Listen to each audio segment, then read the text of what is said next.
परमेश्वर का भय अगर आज तक मैं नहीं मान रहा हूं, ध्यान से सुनिए, हो सकता है आप कई सारी बातों में परमेश्वर का डर नहीं मानते होंगे, आप कई सारी बातों में परमेश्वर का भय नहीं मानते होंगे, लेकिन परमेश्वर का भय स्टार्ट होता कहां से है, मैं आपको बताना चाहता हूं। परमेश्वर का भय ना वचन से स्टार्ट होता है, परमेश्वर का भय ना चर्च से स्टार्ट होता है। परमेश्वर का भय स्टार्ट होता है जब आपको ये लगता है वो मुझे देख रहा है। परमेश्वर का भय स्टार्ट कहां से होता है? वो मुझे देख रहा है। बाइबल कहती है परमेश्वर सोने वाला परमेश्वर नहीं। परमेश्वर का भय मानने का मतलब क्या? और जब मैं परमेश्वर का भय मानता हूं, उस भय में मेरे लिए क्या रखा है, आज हम सीखेंगे। ओके, यहां जान रखो कि यहोवा ने अपने भक्तों को अलग करके रखा है जो उसकी सेवा करते हैं। हम लोग कौन है? परमेश्वर के भक्त। परमेश्वर के भक्त जो उसकी क्या करते हैं? भक्ति। आज मैं आपको बहुत सारी कहानियों में से दिखाऊंगा कि परमेश्वर का भय हमें क्यों मानना चाहिए। आज ना हम कई जगहों पर हम अनपरफेक्ट हैं। क्या है? अनपरफेक्ट। एक होता है परफेक्ट और एक होता है अनपरफेक्ट। हमें कई बार लगता है मैंने पढ़ा नहीं, मैंने ट्रेनिंग नहीं की, मैं वहां गया नहीं, इसलिए मैं अनपरफेक्ट हूं। हमें लगता है कि हमने ठीक से बाइबल नहीं पढ़ी, हमने ठीक से प्रार्थना नहीं की, हम ठीक से संगति नहीं गए, या फिर हमने कोई बड़ी बड़ी ट्रेनिंग नहीं ली, इसलिए हम अनपरफेक्ट हैं। ऐसा नहीं। हम अनपरफेक्ट इसलिए हैं क्योंकि हमारे अंदर परमेश्वर का भय नहीं। परमेश्वर का भय बिल्कुल भी नहीं। हम जब पाप करते हैं ना, हम परमेश्वर का बिल्कुल डर नहीं मानते। आज मैं बता देता हूं कि परमेश्वर एक्चुअली भय क्या है। परमेश्वर का भय का मतलब सिर्फ कांपना नहीं, परमेश्वर से भागना नहीं, परमेश्वर से छिपना नहीं। तो एक्चुअली परमेश्वर का भय क्या है? जब मैं परमेश्वर का भय मानता हूं, जब मैं अपने आप में परमेश्वर का भय मानता हूं, तब वो परमेश्वर का भय मेरे जीवन में उन्नति लेकर आता है। हालेलुया। ये किसी के लिए नहीं है। अगर मैं परमेश्वर का भय मान रहा हूं तो मैं अपने लिए एक उन्नति लेकर आ रहा हूं। जब हम परमेश्वर का भय मानते हैं, जब हम परमेश्वर का भय मानते हैं, तब हम परमेश्वर को क्या देते हैं पता है? आदर। क्या देते हैं? आदर।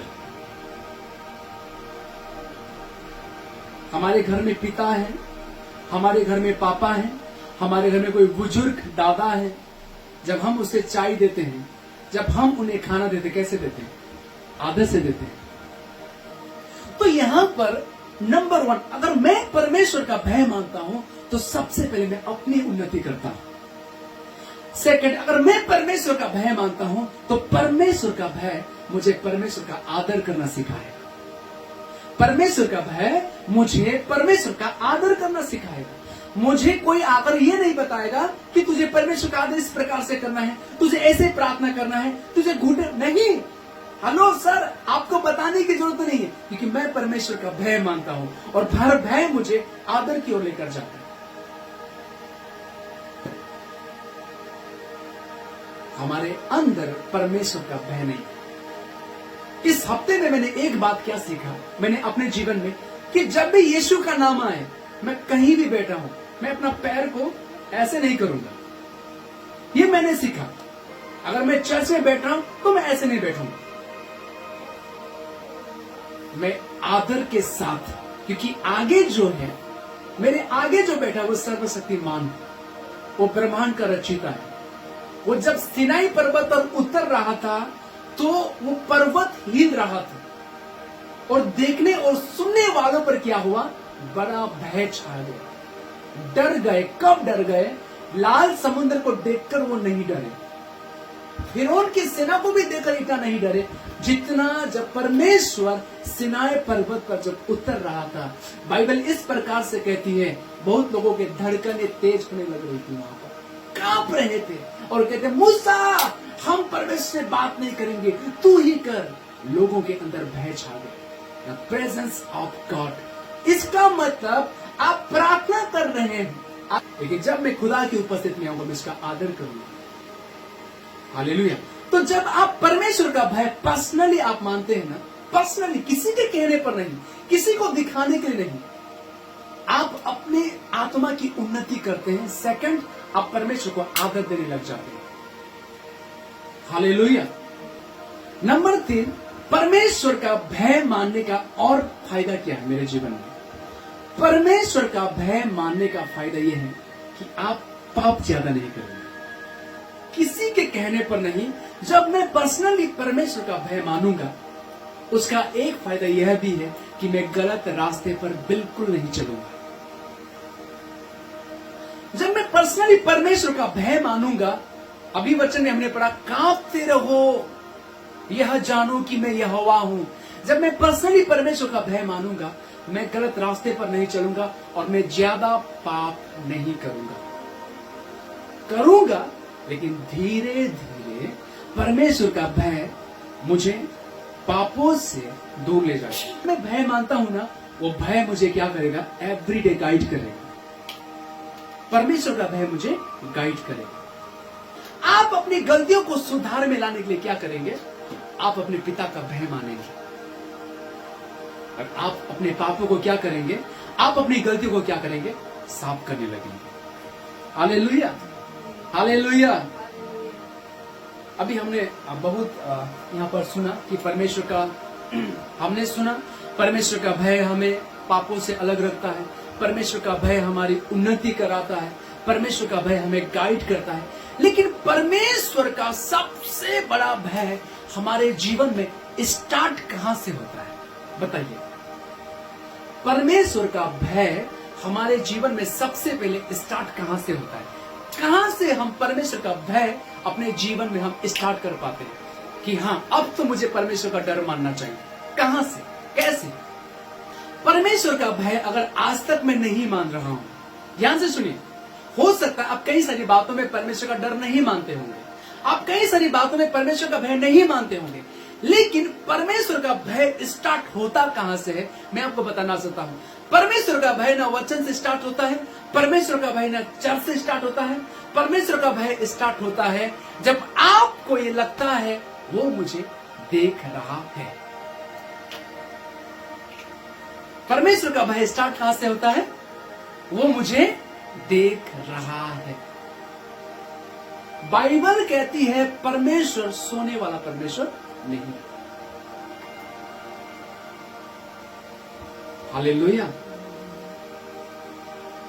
आप जब सुबह घर से निकलते हैं, परमेश्वर आपको देख रहा है। आप टोटो में बैठते हैं, आप ऑटो में बैठते हैं, परमेश्वर आपको देख रहा है। आप चश्मा का दुकान में हैं, परमेश्वर आपको देख रहा है। आप चाउमीन मोमो की दुकान में, परमेश्वर आपको देख रहा है। परमेश्वर सिर्फ हमको देखता ही नहीं, परमेश्वर हमको जानता भी है। हमारे मन में, हमारे विचारों में हम पूरी तरह से परमेश्वर हमें जानता है, वो समझता है। तो परमेश्वर का भय मानने का सबसे अच्छा तरीका और सबसे बेस्ट तरीका क्या है? वो मुझे देख रहा है। कौन? परमेश्वर। मैं आपको नहीं देख सकता दिन भर, ना आप मुझे देख सकते हैं, लेकिन आपको कौन देख रहा है? परमेश्वर। क्या आप विश्वास करते हैं कि परमेश्वर आपको देखता है? बताइए। तो बाइबल कहती है परमेश्वर की आंखें धर्मियों पर लगी रहती है, वो हमेशा अपने लोगों की ओर देखता है। मान लीजिए परमेश्वर ना भी अगर देख ले, अगर परमेश्वर 1 मिनट के लिए भी अपनी आंखें आपसे हटा भी ले, तो परमेश्वर ने अपने स्वर्गदूतों को आपके पीछे लगाया ही। वो तो आपके साथी हैं। आप कहां जाते हैं, किससे बात करते हैं, आप क्या चलाते हैं, क्या खाते हैं, क्या पीते हैं, अपने फोन में क्या देखते हैं, दिन भर आप क्या सोचते हैं, क्या ख्याल आपके में, सब कुछ परमेश्वर देखता है और जानता है। अगर हमने अपने आप को कंट्रोल कर लिया, तो हम परमेश्वर के भय मानने में हम विजय ठहरेंगे। देखिए, हम पूरी तरह से खुद को कंट्रोल नहीं कर सकते, लेकिन हमें पूरी तरह से कौन कंट्रोल कर सकता है? हम पूरी तरह से खुद को कंट्रोल नहीं कर सकते। हम सुबह घर से जब निकलते हैं, कुछ बातों को सोचकर हम जब किसी से मिलते हैं हम उस टॉपिक को भूल जाते हैं और हम किसी टॉपिक पर हम बात करने लगते हैं। उसी प्रकार से हम खुद को कंट्रोल नहीं कर सकते, लेकिन कौन हमें पूरा दिन भर रात भर हमें कंट्रोल कर सकता है? कौन है वो? उसका नाम है पवित्र आत्मा और दूसरा का नाम है शैतान। लेकिन आप और मैं अगर ये सीखते हैं कि नहीं, परमेश्वर मुझे देख रहा है, मुझे इससे बात नहीं करना है, परमेश्वर मुझे देख रहा है, मुझे इसके पीछे नहीं जाना है, परमेश्वर मुझे देख रहा है, मुझे ये नहीं देखना है, मुझे ये वीडियो नहीं देखना है, परमेश्वर मुझे देख रहा है, मुझे ऐसे बैठकर प्रार्थना नहीं करना है, परमेश्वर मुझे देख रहा है। 5 लोग प्रार्थना कर रहे हैं और आप चुप हैं। आपको ये एहसास होना चाहिए, परमेश्वर मुझे देख रहा है। इनकी आंखें बंद हो सकती है, लेकिन उसकी आंखें खुली है और वो मुझे देख रहा है। ये परमेश्वर का भय आप प्रतिदिन अपने जीवन में लागू कर सकते हैं, और जब आप इस भय को मानने लगते हैं, आप और मैं अपनी ही उन्नति करते हैं प्रभु यीशु मसीह में। परमेश्वर का भय आपको प्रार्थना भी करना सिखाएगा। परमेश्वर का भय आपको प्रार्थना करना सिखाएगा। आप 1 मिनट प्रार्थना करते हैं, ओनली 1 मिनट, आपके अंदर परमेश्वर का भय नहीं है। आप 1 मिनट में क्या प्रार्थना करेंगे? बताइए मुझे, क्या प्रार्थना करेंगे आप 1 मिनट में? अभी मैं किसी नए भाई से मिलता हूं, अभी मैं किसी नई बहन से मिलता हूं, क्या 1 मिनट में हमारी बातें होगी? क्या 5 मिनट में भी हम एक दूसरे को अच्छी तरह से जान पाएंगे? नहीं। तो परमेश्वर और हम जब मिलते हैं तो 1 मिनट में हम कैसे हमारी बातें पूरी हो सकती हैं? परमेश्वर का भय हमें प्रार्थना करना सिखाएगा। ओके, मैंने सुबह को प्रार्थना कर लिया, अब रात को मैंने अच्छा खाया और पिया, अब चलो कल प्रार्थना कर लेंगे, चलो कल वचन पढ़ लेंगे। अब आपकी डेली एक हैबिट है कि आप 1 चैप्टर बाइबल पढ़कर सोते हैं। डेली आपकी हैबिट है, डेली आप एक वचन पढ़ेंगे ही पढ़ेंगे। लेकिन एक दिन ऐसा आता है, हर दिन तो तू पढ़ रहा है ना, कल पढ़ लेना। शैतान आपको कह देगा और आप उस वचन को नहीं पढ़ेंगे, और उसी रात ऐसा भी हो सकता है प्रभु आपके दर्शन में आए वचन के द्वारा, वचन पढ़ने के द्वारा। कई बार जब मैं बाइबल को पढ़कर मैंने सोया है, कुछ वचन को मैंने बार बार पढ़ा है, उस वचन को जब मैंने सोचा और मैं सोचते सोचते सो गया, उसी वचन से मुझे दर्शन मिले सेम टाइम, और आपने उस बरकत को मिस कर दिया। आपके अंदर परमेश्वर का भय नहीं। मैं तो उस पाप को जीत नहीं पा रहा हूं, मेरे अंदर भी ये आदत है, मैं उससे बाहर नहीं निकल पा रहा हूं, मेरे अंदर भी बहुत सारी चीजें हैं, मैं नहीं जा पा रहा हूं। हेलो, आपके अंदर परमेश्वर का भय नहीं। परमेश्वर का भय मुझे डंडा मारकर कई सारे रास्तों से मुझे रोकेगा, नहीं तुझे यहां नहीं जाना, और हम कहेंगे प्रभु मुझे जाना है, जाना है, जाना है, मुझे नहीं जाना। जब आप और मैं परमेश्वर का भय मानने लगते हैं, परमेश्वर का भय हमें हर जगह अलाउ नहीं करता। परमेश्वर आपको हर शादी में जाने नहीं देगा, परमेश्वर आपको हर बर्थडे पार्टी में जाने नहीं देगा, परमेश्वर आपको मेला घूमने नहीं देगा, कई सारे दोस्तों से आपसे बात नहीं करने देगा। वो परमेश्वर कहेगा, आप तो सोचते हैं नहीं परमेश्वर ये मेरा बेस्ट फ्रेंड है, मैं इसके लिए प्रार्थना करूंगा, मैं इसे चर्च में लेकर आऊंगा और इसे भी मसीह बनाऊंगा, इसे भी प्रभु मेरे से बना। परमेश्वर कहेगा चुप, ये नहीं बनने वाला, इसे छोड़। और कई बार आपको अपना बेस्ट फ्रेंड भी छोड़ना पड़ेगा, और ये तभी आप छोड़ पाएंगे जब आपके अंदर परमेश्वर का भय है। सारे दोस्त आपको अच्छे रास्ते पर नहीं लेकर जा सकते। पेतरू के काम 10 और उसका 30 से लेकर 21 वचन, योना की किताब 1 अध्याय उसका 9 से लेकर 16 वचन, पेतरू के काम 5 अध्याय उसका 1 से लेकर 11 वचन। जब इजरायली लोग मिस्र में थे, जब पूरे इजरायली लोग मिस्र में थे, क्या वो परमेश्वर से डरते थे? क्या उनके अंदर क्या परमेश्वर का भय और डर इस प्रकार से आया था? बिल्कुल भी नहीं। वो लोग प्रार्थना करते थे लेकिन परमेश्वर से नहीं डरते थे। परमेश्वर का डर उन्होंने कहां से माना स्टार्ट किया? कहां से? जब से उन्होंने परमेश्वर की महिमा को देखा। करेक्ट? आप ध्यान से पढ़ लीजिएगा। जब तक आप, कई बार आप और मैं जब तक परमेश्वर को देख ना ले, उसकी महिमा को, उसके तेज को, उनके बड़े बड़े कामों को, तब तक हम उसका भय नहीं मान सकते। हो सकता है कि आपने अभी तक परमेश्वर की महिमा ना देखी हो सकता है आपने अभी तक यीशु मसीह का वो स्पर्श, वो पवित्र आत्मा का स्पर्श हाथ, वो पवित्र आत्मा का सामर्थ आपने अपने बॉडी में, अपने आत्मा में उतरते ना पाया हो। प्रभु यीशु मसीह जब प्रचार करता था तो सब प्रभु का वचन नहीं सुनता था, लेकिन कई सारे लोग क्या फोकस करता था? प्रभु के चिन्ह और चमत्कारों के ऊपर। जब प्रभु यीशु मसीह उनके बीच में चिन्ह और चमत्कार प्रकट करते थे तब वो प्रभु से खुश हो जाते थे। इसलिए प्रभु के पीछे भीड़। हो सकता है कि कई बार जब हम अपने जीवन में जब चिन्ह और चमत्कार नहीं देखते तब हम परमेश्वर का भय नहीं मानते। लेकिन मैं आपसे पूछना चाहता हूँ कि आपने चिन्ह और चमत्कार देखा है प्रभु यीशु मसीह का? आपने और मैंने आज तक परमेश्वर का भय नहीं माना। क्या आपने और मैंने कभी चिन्ह और चमत्कार को नहीं देखा? हमने देखा है। कहाँ देखा? टीवी में, बड़े बड़े मिनिस्ट्री में हमने लोगों को ठीक होते हुए देखा है, अंधों को चलते हुए देखा। लेकिन ये चिन्ह और चमत्कार छोटा है। सबसे बड़ा चिन्ह और चमत्कार मैं खुद हूँ। जब याकूब जा रहा था, जब जाग रहा था, जाते जाते अचानक उस जगह पर रात हुई और याकूब ने क्या प्लान किया कि चलो आज इसी स्टार होटल पर रात बिताते हैं। अब वो जगह स्टार होटल की तरह ही था उस जमाने में। अब देखिए यहाँ पर कह दिए याकूब ने एक पत्थर लिया और पत्थर का तकिया बनाया। लेकिन उस दिन जब वो अकेला हुआ, जब वो बेर्शेबा की ओर आया, उस देश का नाम लूज था। क्या था? लूज। जब वो वहां पर सो गया उसने एक दर्शन देखा, और दर्शन कोई छोटा मोटा दर्शन नहीं था, एक बड़ा दर्शन देखा कि उसने क्लियरली देखा कि एक सीढ़ी जो है पृथ्वी पर खड़ी है और उसका सिरा स्वर्ग की ओर है। हालेलुया! ये बहुत बड़ा दर्शन था। और देखिए स्वर्गदूत उस सीढ़ी से नीचे ऊपर उतर रहे हैं। स्वर्गदूत सीढ़ी से नीचे ऊपर उतर रहे हैं और सिरे से ऊपर से यहोवा परमेश्वर आकर याकूब को कहता है कि मैं तेरा अब्राहम, तेरा दादा का परमेश्वर, तेरे पितरों का परमेश्वर हूँ, और जिस भूमि पर तू खड़ा है मैं उसे तुझे दूंगा, मैं तुझे आशीषित करूंगा, मैं तुझे फलवंत करूंगा। ऐसा कौन कहता है? परमेश्वर। प्रियो, हम यहाँ पर ध्यान से देखें, ये वो याकूब था जिसने स्वर्गदूत को भी देखा, जिसने परमेश्वर को भी देखा, और परमेश्वर कैसे बोलते हैं क्लियरली याकूब ने सुना।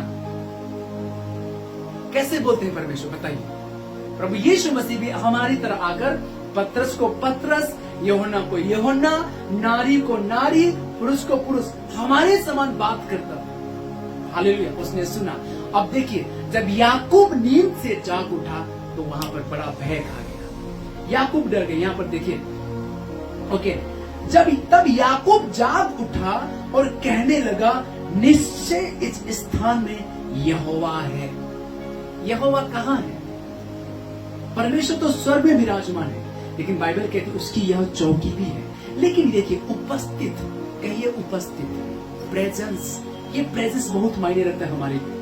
और यही याकूब इतने सालों के बाद जब ये लूज देश में आकर पत्थर का तकिया बनाकर जब सोता है और दर्शन देता है, वो जाग कर उठता, कहता कि निश्चय इस स्थान में परमेश्वर की उपस्थित है, यहाँ परमेश्वर है। और जब ये कहता है, ठीक है, तो इस बात, निश्चय इस स्थान में यहोवा है और मैं इस बात को नहीं जानता था। और भय खाकर उसने कहा, यह स्थान क्या ही भयानक है, डरावना है। ये तो परमेश्वर के भवन को छोड़कर और कुछ नहीं हो सकता, वरन वह यह जो स्थान पर मैं खड़ा हूँ ये स्वर्ग का फाटक ही होगा। और ये जगह क्या होना चाहिए था? क्या होना चाहिए था? चर्च। यहाँ परमेश्वर का भवन बनना चाहिए था। और याकूब क्या करते पता है? याकूब अपने कुप्पी में से तेल लेता है। जिस पत्थर का उसने तकिया बनाया था उसी पत्थर को गाड़ता है और उसके ऊपर तेल डालकर उसका अभिषेक करता है और याद रखता है कि हे मेरा परमेश्वर, जब तू मुझे वापस उस देश से लौटा ले आएगा मैं यहाँ तेरे लिए भवन बनाऊंगा। और वही याकूब एक दिन जाकर उस जगह पर भवन बनाता है। लेकिन मैं ध्यान से यहाँ पर एक बात को हम नोटिस करें, इस जगह का नाम था पहले लूज। क्या था? लूज। लेकिन जब याकूब ने दर्शन देखा, उस जगह का नाम बदल गया। उस जगह का नाम हुआ बेतेल। क्या हुआ? बेतेल। ओके, ठीक है, लेकिन ये बेतेल का अर्थ क्या था? ये बेतेल का अर्थ है परमेश्वर का रहने का घर, यानी कि परमेश्वर का भवन। हालेलुया। अब देखिए, याकूब वहां जहां याकूब सोया था, जब याकूब ने परमेश्वर का दर्शन देखा, परमेश्वर की महिमा देखी, याकूब वहां डर गया और ये याकूब ने कहा, नहीं परमेश्वर, यहां तेरा भवन होगा। अब हमने ऐसे दर्शन, ऐसी उपस्थिति हमारे घर में देखे हैं नहीं? क्या हम अपने घर में परमेश्वर का आदर करते हैं? अब इस जगह पर यहोवा है, मुझे अच्छा से रहना है, आदर के साथ और परमेश्वर का भय मानते हैं। हालेलुया। स्थान मायने रखता है। आप कहां परमेश्वर को आदर देते हैं, हम कहां प्रार्थना करते हैं, कहां परमेश्वर की स्तुति होती है, स्थान मायने रखता है। हालेलुया। तो आज आपने क्या सीखा, हमने क्या सीखा? आज परमेश्वर का भय, हमें कैसे मानना है कि परमेश्वर मुझे देख रहा है, मैं जहां बैठा हूं यहां परमेश्वर है। नहीं तो आप ऐसे ही बैठेंगे नॉर्मली, और यीशु मसीह भी जब हमको देखेगा, जब यीशु मसीह भी चर्च में से गुजरता होगा, सबको ऐसे देखते होगा, देखेगा यीशु मसीह। हालेलुया। ऐसे देखता हूँ, इसका अभी तक नींद ही पूरा नहीं हुआ, सो ले। हाँ, तो पानी पीता रहे, तो पानी पीता रहे। अलग अलग प्रकार के हमारे नियम में, हमें चाहिए तो चाहिए, हमें ये भी चाहिए, वो भी चाहिए, हमें यीशु चाहिए। हम यीशु से मिलने आते हैं, हम यीशु से मिलने आते हैं, और मैं हर रोज यीशु से मिलता हूँ, हर रोज उससे बात करता हूँ। मैं चाहता हूँ यही सेम आप भी करें अपने जीवन में। जब आप और मैं परमेश्वर का भय मानेंगे, वो भय हमारे जीवन की उन्नति कराएगा। उस भय में हम परमेश्वर की उपस्थिति का आदर करेंगे। परमेश्वर की उपस्थिति हमें कैसे बैठना है?